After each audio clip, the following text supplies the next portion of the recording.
Olá, internautas. Iniciamos mais um quadro do Gestão Executiva e a nossa convidada de hoje é uma super profissional, uma psicóloga de primeira linha que eu admiro e respeito muito.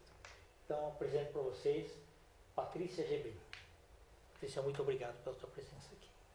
Eu que agradeço, é um prazer e mais do que um prazer, é uma alegria estar aqui. Eu, de verdade, estou muito feliz e honrada com o seu convite. Obrigada. Obrigada a você. Patrícia, para os internautas se conhecerem um pouquinho melhor, fala um pouquinho sobre você, tua carreira, o que você estudou, fica à vontade.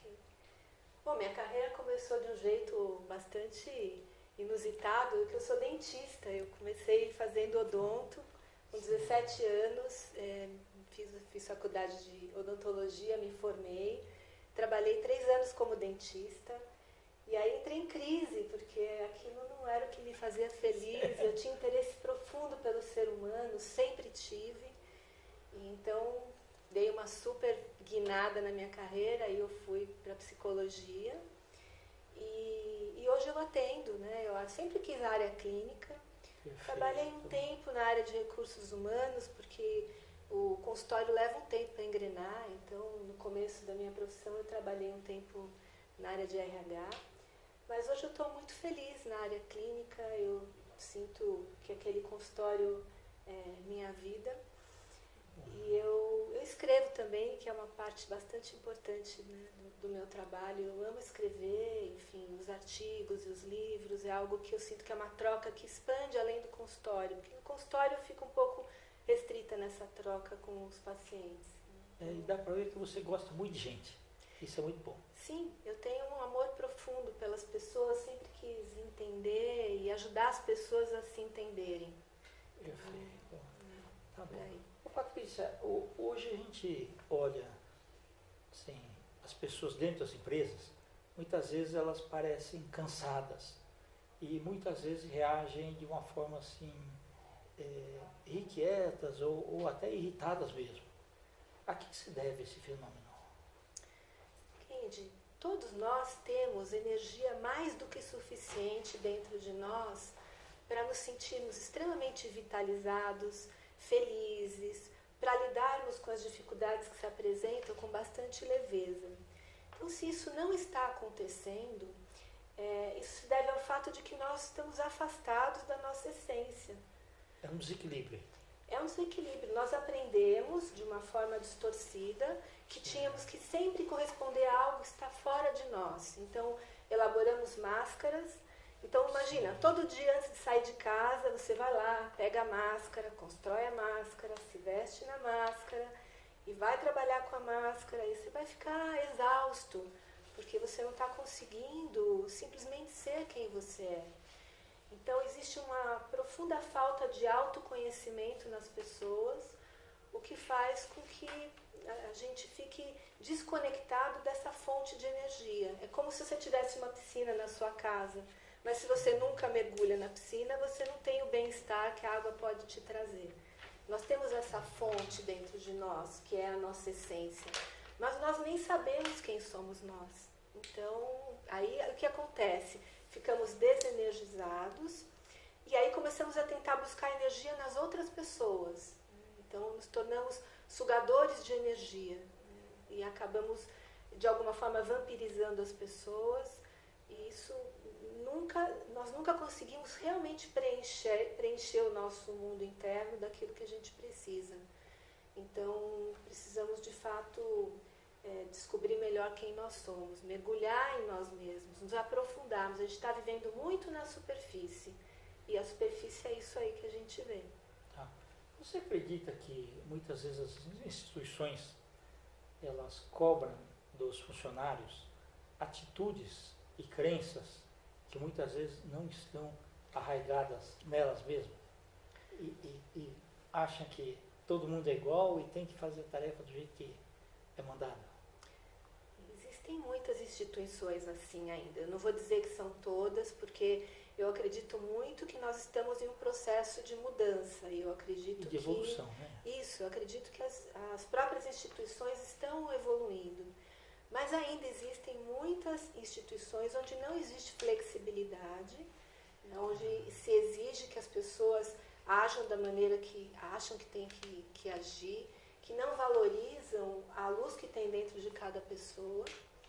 E isso é algo que faz muito mal para as pessoas. Se você está num lugar assim, onde os seus valores são diferentes dos valores da instituição, onde você sente que para fazer o que é pedido você tem que se agredir, você tem que desonrar você mesmo, isso vai gerando uma série de problemas. Eu vejo às vezes o quanto as pessoas sofrem por tentar se encaixar nesse tipo de situação.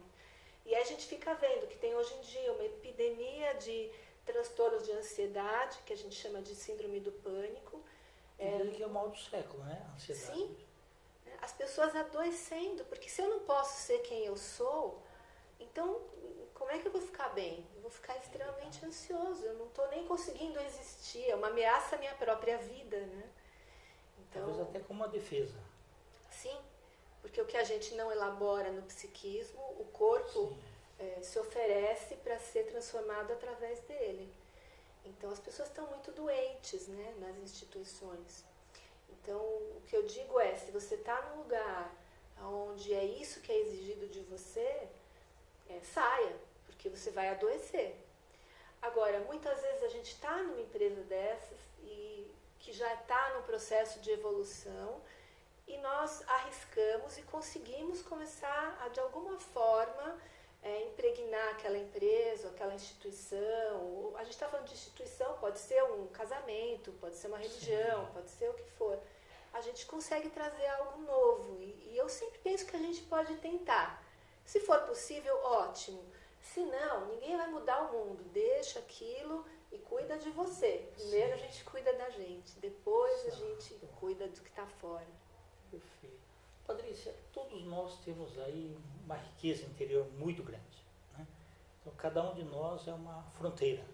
Mas muitas vezes as pessoas vivem, nascem, crescem e acabam morrendo só pensando superficialmente, só pensando na parte externa, né? As vestimentas ou até o corpo que nos foi prestado aí nessa vida terrena. Né? Que fala um pouquinho sobre desbravar essa parte interna que é muito rica. Kendi, eu acredito e tenho plena certeza de que cada um de nós tem algo único e extremamente precioso para oferecer para este planeta. Ninguém está aqui de férias. Okay, nós estamos aqui... Cada um tem um papel aqui dentro, né? Nós estamos aqui para manifestar a nossa essência, para manifestar a parte divina que existe dentro de nós. Sim. E não tem nenhuma pessoa neste planeta que não possa fazer isso. Mas às vezes a gente não faz isso, né? Por quê? Essa parte essencial, essa parte divina, a nossa beleza, ela está lá no nosso íntimo, ela está fora dessa superfície onde a gente aprendeu a viver. E muitas vezes nós temos medo de visitar esse espaço interno. Nós aprendemos que temos que ter controle das coisas. Mas só que quando a gente mergulha nesse lugar, o controle se escapa, porque o controle é uma ilusão, nós não temos controle de nada. A vida não é algo que a gente possa controlar.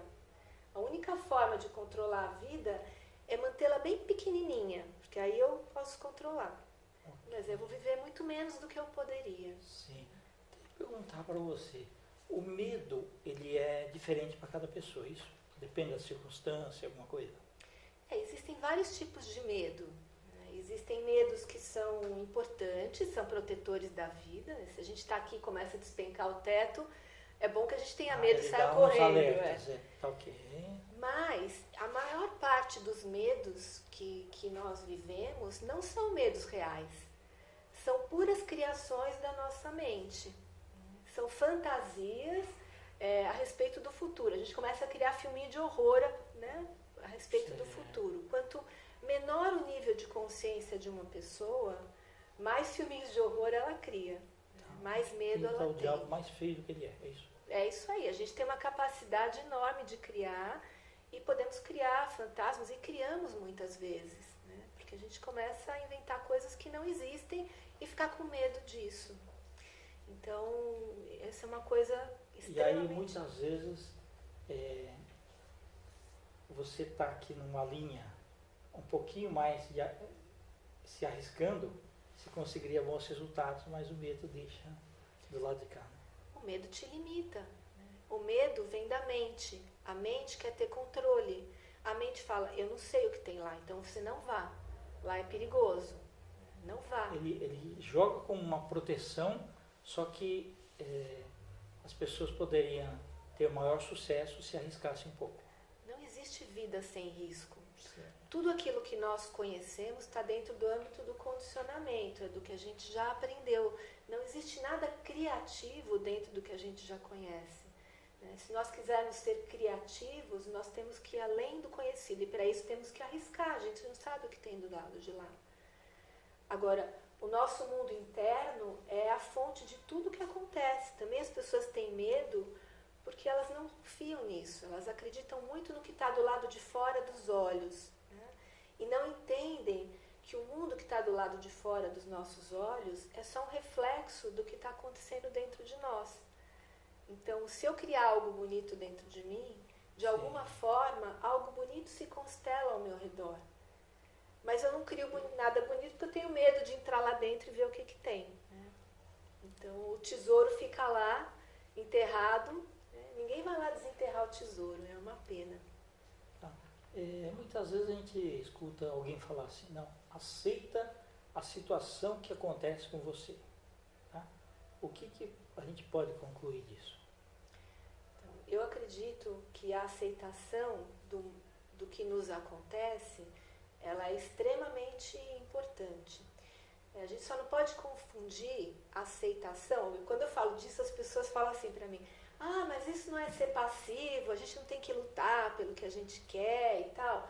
Óbvio, nós somos seres criadores, então a gente vai idealizar aquilo que achamos que pode ser bonito, que queremos criar e vamos naquela direção. Sim. Mas quando algo vem na nossa direção, algo inesperado, que muitas vezes não é o que a gente gostaria, sim, já aconteceu, o que adianta não aceitar? Perdi o emprego, o que adianta não aceitar que isso aconteceu? Exatamente. Não existe sabedoria em ficar lutando contra algo que eu não posso mudar, que eu não posso controlar. Tentando descobrir culpas, e aquilo é prejudicial. A forma mais sábia de lidar com isso é aprender com aquilo. Se isso veio para mim, eu tenho algo a aprender. Então eu aceito, eu abraço a experiência do jeito que ela é e eu a transformo em aprendizado. Okay. Ao fazer isso, ela deixa de ser negativa. Qualquer experiência deixa de ser negativa quando se transforma num aprendizado. Então, a gente precisa aprender a fazer isso, parar de resistir, gastar uma energia preciosa lutando contra a vida. A vida não está contra a gente. É verdade. A vida quer sempre nos levar para o melhor lugar. É interessante, muitas vezes as pessoas estão num lugar solitário, ermo, sozinhas, e se sentem sozinhas. Mas muitas vezes ela está dentro daquele metrô cheio e também se sente sozinha. Qual que é o conceito entre estar livre ou aprisionado? Porque muitas vezes aprisionado você não precisa estar algemado nem amarrado, mas você tem amarras. Eu creio que toda pessoa que vive dentro dos condicionamentos que recebeu está aprisionada. Às vezes eu brinco assim, que eu acho que quando a gente nasceu já tinha uma caixinha lá esperando o bebê. Aí a gente cai na caixinha e já afofam bem a gente para tomar a forma da caixinha, né? Então nós somos muito cedo na vida moldados a corresponder ao que a sociedade espera de nós, a cultura. Cada um de nós já nasce dentro de um contexto que nos aprisiona. Uma pessoa para ser livre, né, e pouquíssimas pessoas acho que são verdadeiramente livres, ela teria que ser capaz de suportar a solidão, de pensar por si mesma e de ir além desses condicionamentos, o que não é uma coisa fácil de se fazer. Porque a gente sempre busca o conforto do grupo. Né? A gente quer a aceitação do grupo. E enquanto a gente está esperando a aceitação do grupo, nós não somos livres. Para sermos livres, nós temos que honrar nossa alma, honrar o nosso caminho e a nossa essência, não importa o que as pessoas achem. Isso não é uma coisa tão fácil, mas eu não consigo ver liberdade a não ser por um caminho assim. E para isso temos que conseguir... O ficar sozinho não é ficar antissocial, longe das pessoas, né? E quem falava muito isso é o Krishnamurti, que foi um pensador, né, indiano do final do século XX, e ele fala muito sobre isso, a importância de suportarmos essa solidão no pensar. Exato. Para que sejamos regidos pela nossa essência e não pelo condicionamento que está ao nosso redor. Já nós estamos aí num mundo assim, avassalador. A informação ela é exponencial e o conhecimento é linear. Como que é a busca do autoconhecimento aí nesse mundo moderno?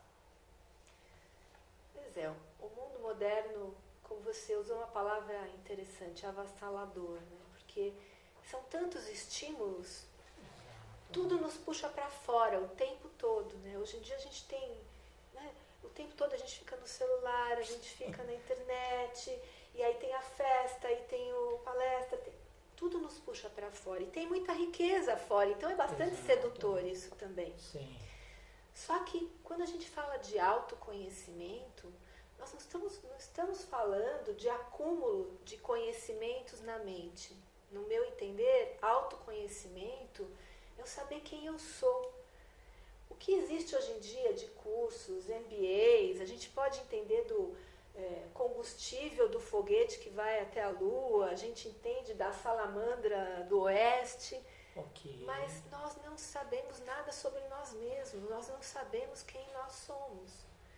Então, porque no Google fala da gente a parte externa, né? Sim, né? Fala do que é feito suas células, fala de um monte de coisa, mas a gente não sabe que ser nós somos, o que nós estamos fazendo aqui. Então, a viagem de autoconhecimento não é a viagem para os outros planetas, é uma viagem para dentro de nós, que requer quietude, que requer investimento nessa direção. Porque enquanto a gente só investe no que está fora, nós perdemos a chance de ouvir aquela informação que vem de uma forma muito sutil. E precisamos aprender, eu acho que um bom começo a fazer isso é aprendermos a amar a nós mesmos. Nós não sabemos nos amar. A gente só conhece o que a gente ama. É verdade. Se você não ama uma coisa, você não conhece, nem presta atenção. Se eu olho uma planta e eu nem percebo que ela está aqui, eu não vou saber nada sobre ela. Primeiro eu preciso me sentir tocada por essa planta, né? Aí eu sinto algo que me leva naquela direção, eu presto atenção, aí sim eu posso começar a conhecer essa planta. Não falar sobre ela, mas conhecer. E nós precisamos nos conhecer dessa forma, aprendendo a nos amar. Tá bom. Patrícia, fala agora um pouquinho da Patrícia escritora. E quando que começou algum insight assim, na adolescência ainda, alguma coisa assim? Eu, quando eu era criança, isso veio desde cedo, assim, eu escrevi historinhas já desde quando eu era criança. Você tinha aqueles diários também que... Tenho. Tinha diários de tudo. Aquele diário que só você podia ver. Só eu podia ver. Eu acho, mãe, eu acho que você xeretava meu diário de vez em quando.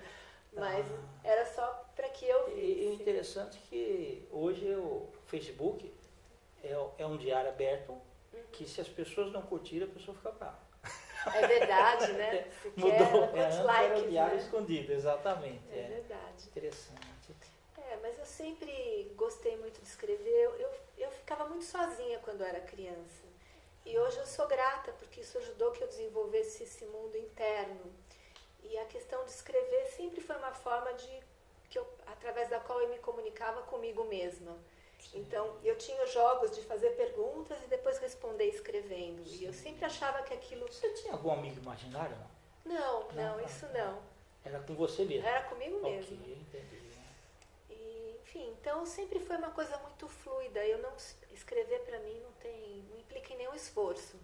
É algo que flui muito facilmente. E eu sinto que, de alguma forma, através da escrita, eu consigo tocar as pessoas. Então, eu sou muito grata, porque eu acho que eu recebi essa facilidade como um dom. Sim. E eu sou muito grata por e poder compartilhar. Eu tenho um enorme prazer em compartilhar o que eu escrevo.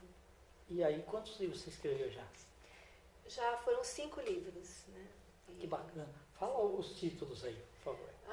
Eu tenho Palavra de Criança, que foi o primeiro que eu escrevi, e eu tenho sempre uma coisa lúdica, então Palavra de Criança também tem um baralhinho, que é uma forma de brincar um pouquinho com o leitor através do baralhinho.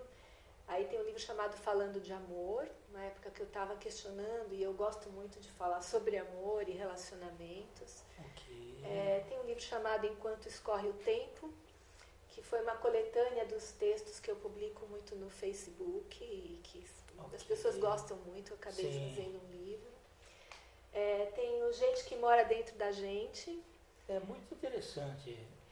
É um livro que fala sobre os vários eus que nós temos dentro de nós, porque já é difícil conhecer um, mas é mais de um. Tem muita gente para a gente conhecer dentro de nós. Então eu falei um pouquinho de cada um deles e de como que nós podemos lidar e aprender com cada um deles. E tem o Jardim dos Anjos, que é também com o oráculo. Eu falo de anjo, mas não como um anjo, uma entidade que está fora de nós, mas como o nosso próprio lado angelical. Então, é uma forma de nos comunicarmos com nós mesmos. Então, você tira uma cartinha e ouve o que a sua parte angelical quer dizer para você. Então, tem a cartinha e tem as cartas escritas, a referência escrita no livro. Enfim, tem muitos filhotes. Ô, Patrícia, você me fez lembrar o seguinte, uma vez eu li uma frase muito interessante, que fala o seguinte, não chame de destino a soma de suas próprias escolhas. Perfeito. Né? E realmente é isso, a gente tem um livre-arbítrio que nos foi dado aí, muito bacana, e a gente, quem quiser vencer, vai vencer mesmo. Nós temos todo o poder, mas isso que você falou é muito importante. Nós precisamos escolher. Exato. Porque ladeira abaixo, né, tudo ajuda, mas se nós queremos nos elevar, nós precisamos escolher e colocar uma energia para que isso aconteça. E temos toda a energia para fazer isso. Né? Só que a gente fica tão distraído às vezes, né, e a gente gasta tempo com tanta coisa e a gente não emprega a nossa energia numa das coisas mais importantes que existe, de nos elevarmos, de nos tornarmos aquilo que nós já somos, na verdade, né? Nós já somos perfeitos e luminosos, a gente só precisa se lembrar disso. E isso ajuda muito quando se lembra disso. Né? Ajuda. Né? E cada vez que uma pessoa ajuda, e que uma pessoa se lembra, ela ajuda todas as outras a se lembrarem. Isso que é o bonito. Tá ótimo. Patrícia, nós estamos nos instantes finais. Eu queria só perguntar o que você acha hoje da educação, tá? E queria que você deixasse seus contatos também. Ok. Nós falamos muito em educação e, obviamente, é muito importante, né, essa forma de educar as crianças, não para serem cabecinhas onde a gente vai encher de conteúdo, mas as crianças nós já trazemos dentro de nós tudo. Então, acho que a melhor educação seria uma deseducação. Né? Ajudar a pessoa a descobrir aquilo que já está dentro dela, né? E trazer à tona a beleza que nós já temos. Só que para fazer isso, nós precisamos de adultos que já estejam em contato com a sua luz. Então, é como no avião, né? Não adianta a gente querer pôr a máscara lá na criança se a gente não põe na gente. Então, nós precisamos muito e urgentemente resgatar a nossa luz, o nosso conhecimento, a nossa sabedoria, para sermos capazes de não destruir isso nas crianças, porque hoje em dia nós mais deseducamos do que educamos. Né? Permitir que a criança se expresse na velocidade dela, na direção que ela quiser, com liberdade, com respeito e com amor. Não se fala de amor nas escolas, muitas vezes. E o amor é a base de tudo, é uma força tão poderosa, apesar de às vezes ser uma palavra que parece tão batida hoje em dia, mas é a energia mais poderosa que existe. E eu creio que é o que pode transformar tudo. Bom, com relação aos meus contatos, quem quiser pode me acessar pelo e-mail, pati@gmail.com. Eu também tenho uma página no Facebook, o meu próprio perfil, que é a Patrícia Gebrim, ou no Instagram. Né? Vocês me acham em qualquer lugar. Tá ótimo. Patrícia, honrado. Muito obrigado aqui, viu, pela tua presença. Muito aqui. grata. Foi uma alegria estar aqui com você e com vocês que estão assistindo. Okay. Renatas, nós então, com os agradecimentos a essa talentosa Patrícia Gebrim, finalizamos mais um quadro do Gestão Executiva. Um grande abraço e até a próxima.